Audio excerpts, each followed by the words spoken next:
Gue seneng cewek tuh sama yang bodinya tuh gitar, pasar toge lah. Si cewek kentut aja nggak berani. Ya saya juga nggak butuh pernikahan buat cewek lah. Kalau saya mau seks ya saya tinggal beli 300.000 di micet saya dapat. Ngapain saya melihara kambing kalau saya bisa makan satenya?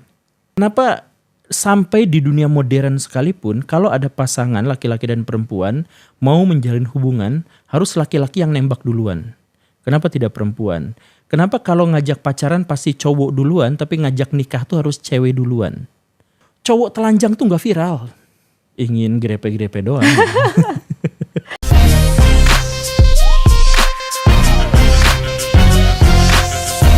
Itu sekarang dalam krisis yang entah disadari atau tidak, pernikahan kita turun terus-terusan.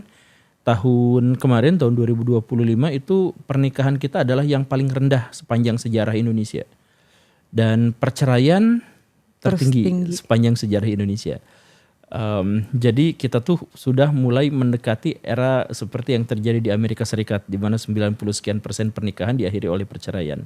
Dan di Indonesia kalau ada emak-emak misalkan mau mendaftarkan perceraian, ngantri kayak ngantri sembako, saking banyaknya orang yang ingin menuntut perceraian. Nah sekarang itu situasinya menjadi seperti itu. Kenapa? Karena sekarang tuh pernikahan tidak didasarkan pada kebutuhan, tapi pada nalar cinta. Cinta itu kan sebenarnya fluktuatif, naik turun. Sayang tuh naik turun. Kalau misalkan lagi ngambek-ngambekan turun drastis. Kalau lagi sayang-sayangan naik drastis. Begitu seterusnya. Nah itu yang satu-satunya dijadikan patokan. Orang di zaman dulu bisa menikah dalam waktu yang jauh lebih lama dan langgeng. Itu karena bukan hanya cinta yang mengikat mereka, tapi kebutuhan. Saling membutuhkan tadi. Saling membutuhkan. Seperti yang tadi lah misalkan suami dan istri menikah. Kemudian si istri tidak memiliki nafkah. Harus ketergantungan pada si suami. Sangat kecil kemungkinan dia berani selingkuh. Sangat kecil. Karena apa? Karena dia membutuhkan suaminya. Begitupun sebaliknya, si suami itu hidup mengelola keuangannya dikelola sama istrinya, anak-anak dikelola sama istrinya, diasuh sama istrinya gitu. Dia nggak akan berani nyakitin istrinya. Nanti ngambek sekeluarga, ngambek sama saya, sama anak saya dimarahin juga, sama apa dimarahin juga karena semuanya dipegang sama istri. Gak berani si suami untuk macem-macem gitu. Nah di zaman dulu tuh begitu, karena transaksinya tuh jelas. Nah di zaman sekarang itu sudah sepenuhnya berbeda. Si perempuan bilang, tanpa laki-laki saya bisa mencari nafkah. Dan sekarang di zaman modern banyak sekali pekerjaan-pekerjaan yang bisa dilakukan oleh perempuan. Jadi perempuan independen, perempuan mandiri itu bukan hayalan, itu adalah kenyataan.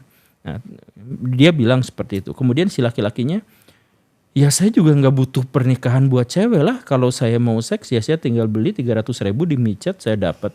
Ngapain saya melihara kambing kalau saya bisa makan satenya? Gitu kan. Nah tapi kedua orang dengan prinsip yang seperti itu tuh lalu menikah. Ya kan? Ya karena tuntutan sosial, karena tuntutan orang tua dan sebagainya. Mereka menikah. Karena apa? Karena cinta. Tapi masing-masing pihak itu percaya bahwa mereka itu tidak membutuhkan satu sama lain. Nah realitas pernikahan dunia modern tuh begitu.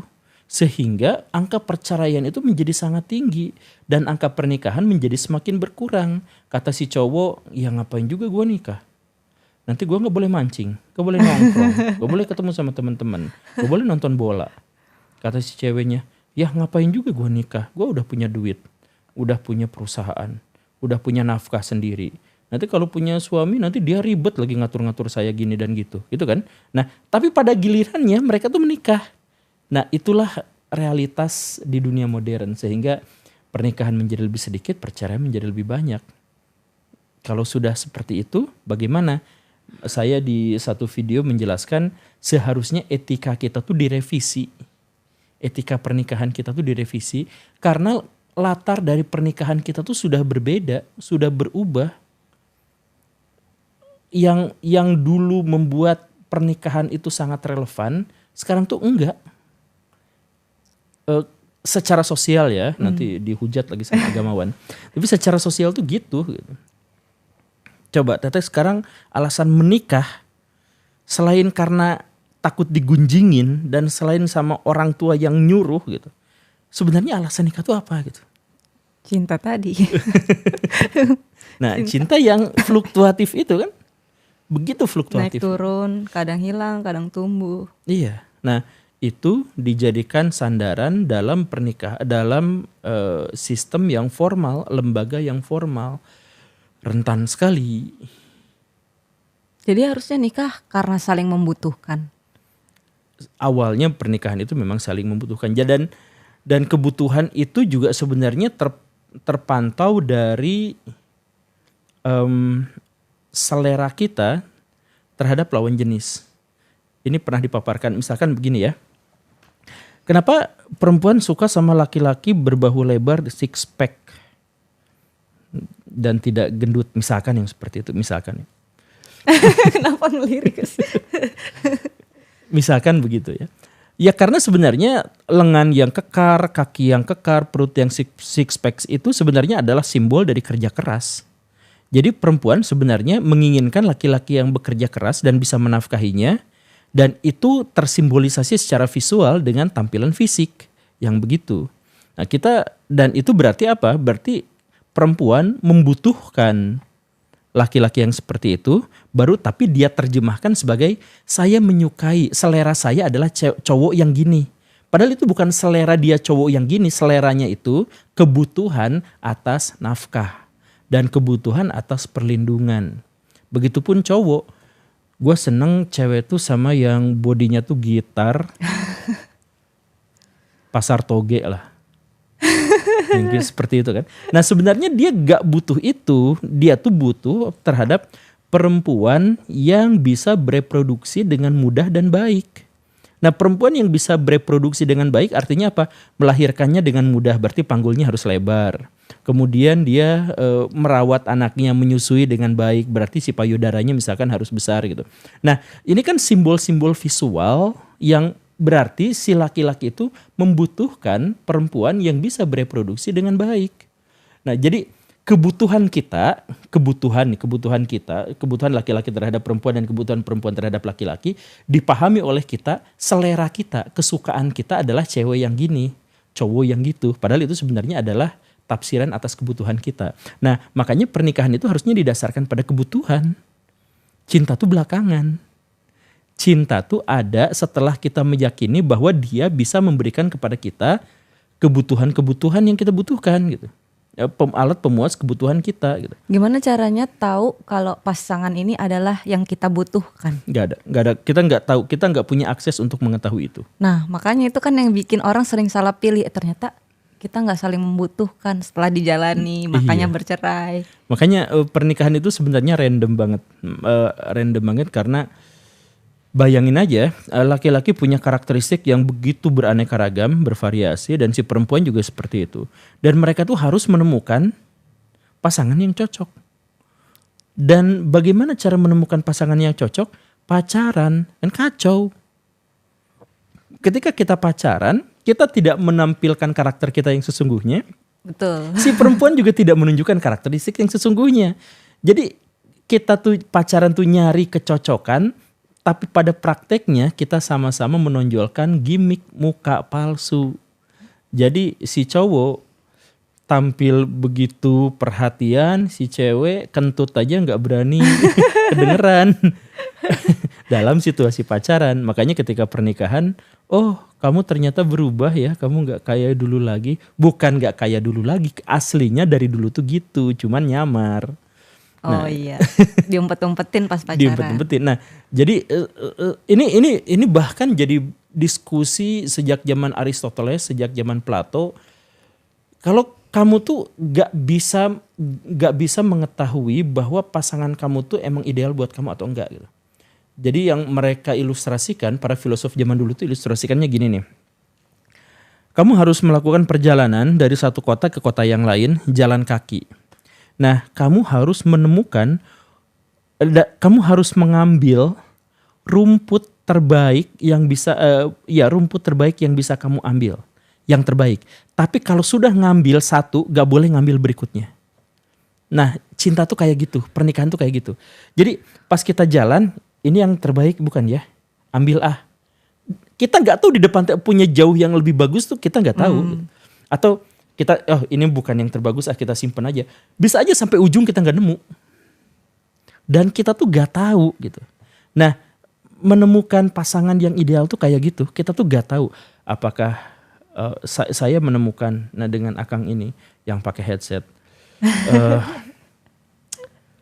Kita tuh gak tahu apakah dia tuh emang suami yang bagus atau enggak pernah tahu kan. Gimana cara mengetahuinya? Oh, dia rajin menabung, oh dia apa.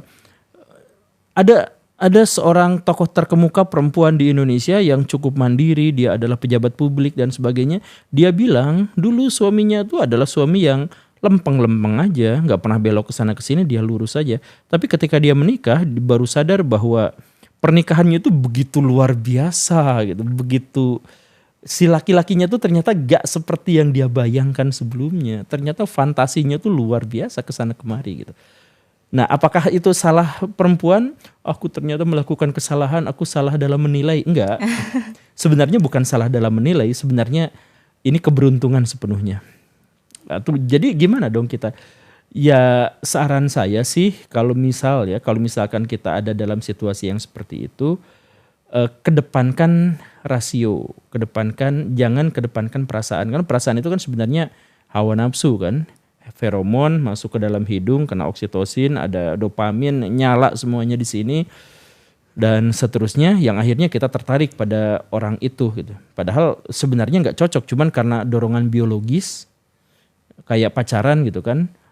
Ya dorongan biologis, kita udah terlalu deket, kita pegang-pegangan tangan, kita melakukan bahkan hal yang lebih dari itu gitu.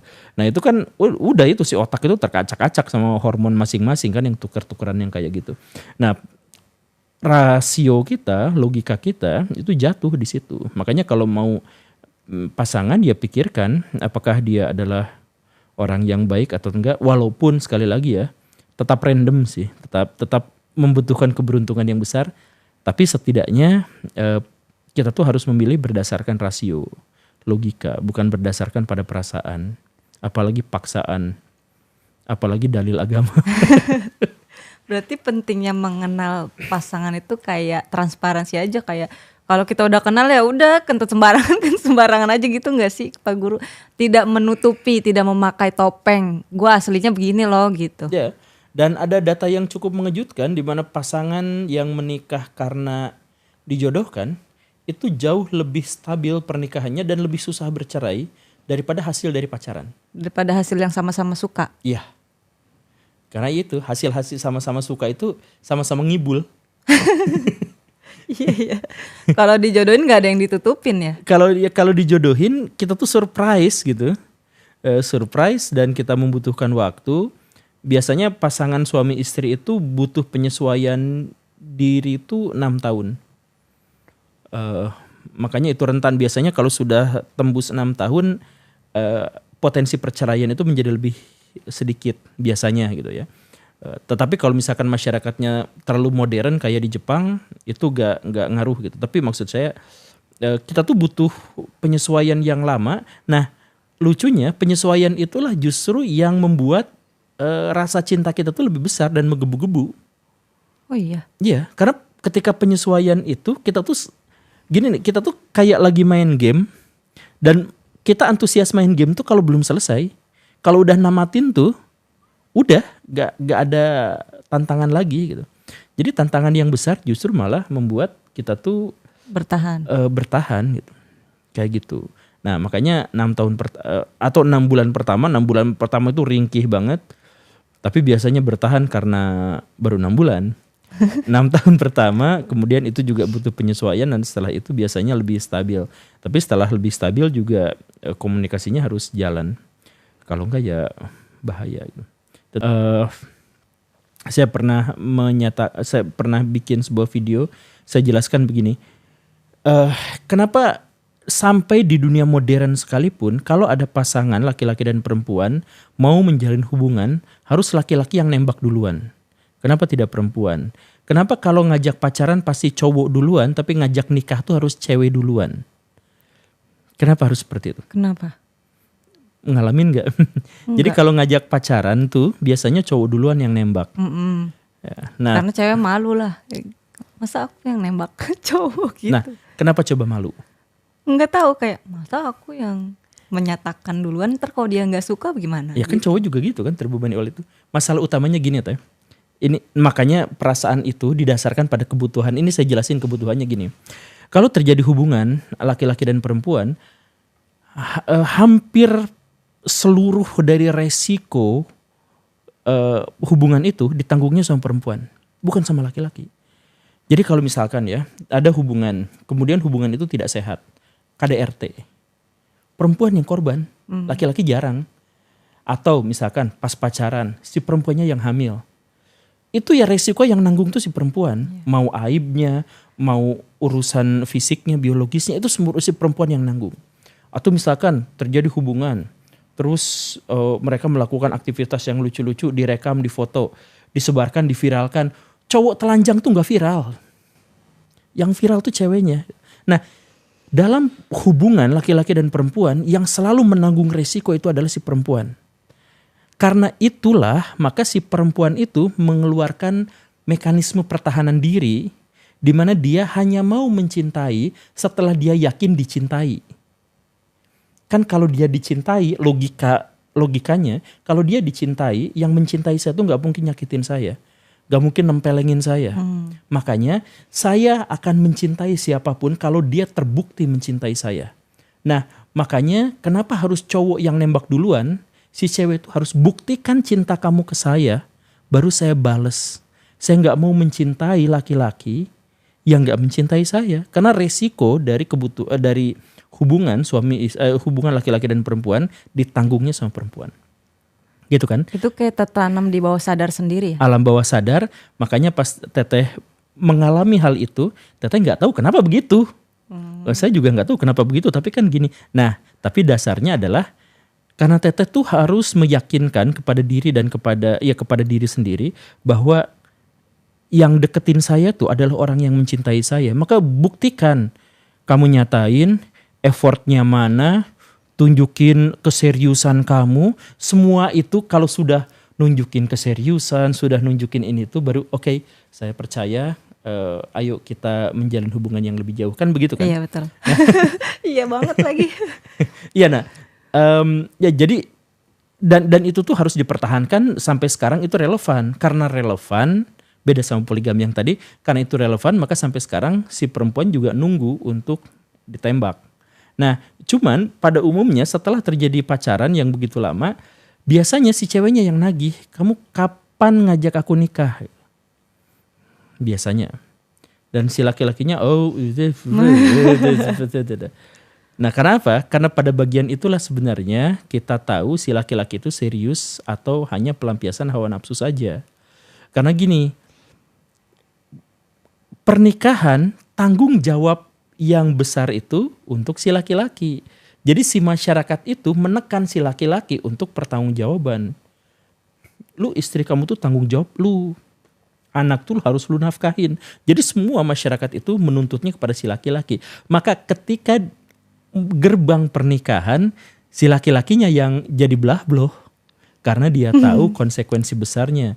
Buset, berarti nanti gua nggak boleh nobar kecuali udah ngomong anak sampai tidur gitu. Itu kan pikiran dalam alam bawah sadarnya itu. Nah itulah yang akhirnya membuat dia. Nah tapi di situ buktinya. Jadi kalau si cowok pas ditanya kapan kamu nikahin aku tapi dia malah belah beloh, sebaiknya ditinggalkan. Itu artinya sampai sejauh itu ya. Tapi kan bisa aja berubah, sangat bisa berubah. Cuman sampai sejauh itu indikasinya adalah bahwa dia tuh gak serius. Dia tuh hanya ingin grepe-grepe doang. Iya betul. Jadi udah tinggalin aja kalau udah berhubungan lama tapi lu nggak nikahin gue gitu. Cowok tuh maksimal banget cintanya tuh 4 tahun. Maksimal. Berarti kalau nikah di atas 4 tahun itu udah nggak ada cinta lagi. Kalau dia pacaran lebih dari 4 tahun tuh biasanya udah karena kebiasaan aja. Oke. Beda sama menikah. Jadi gini, anggaplah kita bikin istilah yang benar-benar terpisah gitu ya, antara cinta dengan sayang, anggaplah. Cinta itu menggebu-gebu Tapi Effort segala macam. effort segala rupa. Nah tapi kan turun selama 4 tahun tuh turun. Dan akhirnya hilang. Nah kalau dalam pernikahan pas cinta lagi menggebu terus langsung nikah. Pas cintanya turun sayangnya naik. Jadi pada akhirnya yang membuatnya langgeng itu adalah Sayang. rasa sayang itu. Biasanya gitu. Nah kalau pacaran sayangnya nggak sempet naik. Karena nggak ada tanggung jawab. Oke. Nggak ada perkelahian, nggak ada beban yang harus ditanggung bersama, ya kan? Jadi sayangnya tuh stuck di situ, cintanya turun. Makanya kalau ada orang yang sudah pacaran 4 tahun, terus tidak lanjut ke pernikahan atau lanjut ke pernikahan tapi sesudah 4 tahun biasanya lebih mudah untuk bercerai, biasanya gitu. Gitu. Karena konsep sayang tadi itu, sayang dan Ya, cinta. sekali lagi kalau kita memisahkan untuk mesimplifikasi gitu ya, bahwa sayang dan cinta itu beda gitu. Ya itu bentuknya tuh begitu gitu. Cinta itu kan hormon yang bergejolak dalam benak kita, keinginan untuk reproduksi ya. Jadi hormon-hormon untuk segera melampiaskan hasrat dan ya gitu-gitulah. Itu apa ya? Diri manusia itu sebenarnya dijajah oleh sesuatu yang tidak kita ketahui. Diri kita tuh dijajah, misalkan ada laki-laki melihat ada perempuan seksi banget di depan, dia tahu persis bahwa kalau dia grepein si cewek itu pasti dihukum, pasti akan dihujat, tapi kadang-kadang dia nggak tahan banget sama dorongan dan akhirnya dia lecehkan si perempuan itu. Nah dorongan itu tuh munculnya dari mana? Itu adalah bagian dari dirinya, tapi nggak berkepentingan untuk dirinya. Itu justru malah menjebloskan dia ke dalam penjara dan dipermalukan orang satu kampung. Tapi dorongan itu dari mana? Begitupun perempuan.